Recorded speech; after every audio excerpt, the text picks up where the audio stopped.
Dans le labyrinthe des mots, des locutions et des expressions, on s'y perd parfois. Mais chaque mot a son histoire, et chaque histoire, son fil conducteur. Sur la chaîne YouTube JC Group, je vous propose Le Fil d'Ariane, le podcast qui vous donne la clé pour comprendre les expressions françaises, une à la fois, un jour à la fois. Le Fil d'Ariane, votre rendez-vous quotidien sur JC Group. Bonjour tout le monde, je m'appelle Israël Jackie Cantave. Bienvenue dans ce nouveau numéro dédié aux mots, aux locutions et aux expressions. Comme chaque jour, je vous propose d'effectuer ce voyage intergénérationnel consacré à la magie des mots et des expressions. Une machine à remonter le temps pour comprendre l'histoire et la mythologie et placer dans leur contexte les plus belles phrases exprimées par les esprits anciens, mais qui permettent de raconter des histoires contemporaines. Bienvenue, mesdames, messieurs, dans Le Fil d'Ariane. Le Fil d'Ariane, du lundi au vendredi sur la chaîne YouTube de IJC Group. Aujourd'hui, les amis, nous laissons la Révolution française et ses barricades pour reprendre notre chemin vers la mythologie grecque à la rencontre d'un personnage assez légendaire. Lui, vaut mieux pas le rencontrer d'ailleurs, sinon il faut vraiment avoir de la chance car quiconque le rencontre ne repart pas de la même manière. Bienvenue chez Procuste. Eh oui, s'il est célèbre de la mythologie tellement qu'il faille en parler en 2025, c'est à cause de son lit.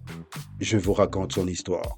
Procuste, c'est un personnage de la mythologie grecque, un brigand célèbre pour sa cruauté dont le nom est resté associé à l'expression « le lit de Procuste ». Il est souvent présenté comme le fils de Poséidon. Il était surnommé le Polypément, le très nuisible. Procuste invitait les voyageurs à passer la nuit dans sa demeure et les forçait à s'allonger sur un lit. Le supplice consistait à ce que le voyageur s'adapte parfaitement à la longueur du lit. S'il était trop grand, Procuste lui amputait les membres qui dépassaient. S'il était trop petit, Procuste l'étirait en lui déboîtant les articulations jusqu'à ce qu'il atteigne la dimension requise pour le lit. Vous comprenez maintenant pourquoi je vous disais qu'il ne fallait absolument pas le rencontrer. Imaginez que vous ne faites pas la longueur du lit, ce qui risque d'arriver très souvent. Alors là, bonjour les dégâts. Le Fil d'Ariane, votre rendez-vous quotidien. Procuste a passé plusieurs années à persécuter les voyageurs jusqu'à ce qu'il tombe sur Thésée. Vous vous souvenez de lui, l'ami Thésée, le fiancé d'Ariane? Ben oui, c'est lui qui va rendre à Procuste la monnaie de sa pièce, si vous me passez l'expression. Thésée, sur sa route de Trézène vers Athènes, avait pour ambition de nettoyer l'Attique des brigands et des monstres qui terrorisaient les voyageurs. Le combat contre Procuste, qui était le 6e de ses grands exploits sur cette route, s'inscrit dans cette série d'actes civilisateurs. La tradition raconte que Thésée a réussi à surprendre ou à maîtriser Procuste avant que celui-ci ne puisse l'attacher ou lui faire du mal. Une fois vaincu, Thésée a procédé à un acte de justice poétique. Il a d'abord forcé Procuste à s'allonger sur son propre lit. Comme Procuste était plus grand que son lit, Thésée lui a coupé les parties du corps qui dépassaient, le mutilant à mort. Cet acte n'est pas seulement un combat physique, mais aussi une démonstration de justice. Thésée imitait en cela Héraclès, Hercule, qui faisait subir à ses agresseurs le même châtiment dont ils usaient eux-mêmes. Le criminel est puni par son propre instrument de torture.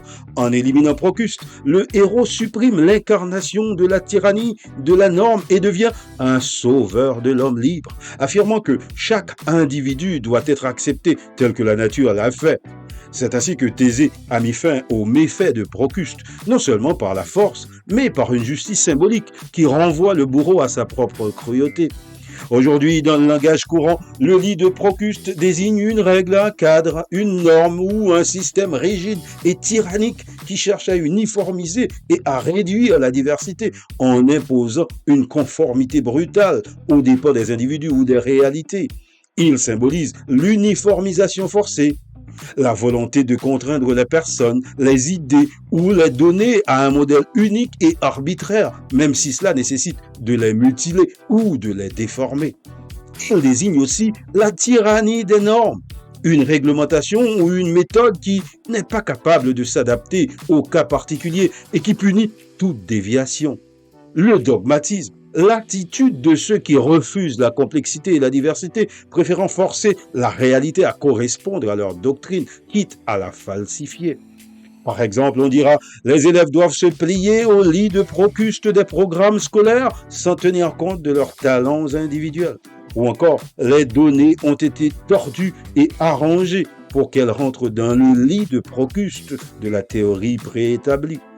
En somme, l'expression évoque une violence faite à la nature ou à l'originalité au nom d'une norme jugée arbitraire. Le fil d'Ariane, une expression, un jour à la fois.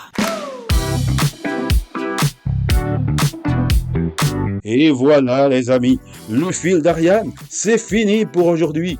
Je vous retrouve demain et cette fois je vous emmène en voyage. Je vous propose un séjour à Capoue. Mais d'ici là, continuez de vous abonner à la chaîne YouTube de IJC Group pour découvrir d'autres contenus.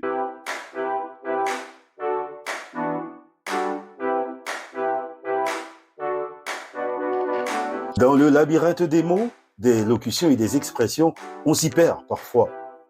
Mais chaque mot a son histoire et chaque histoire son fil conducteur. Sur la chaîne YouTube IJC Group, je vous propose le fil d'Ariane. Le podcast qui vous donne la clé pour comprendre les expressions françaises, une à la fois, un jour à la fois. Le fil d'Ariane, votre rendez-vous quotidien sur IJC Group.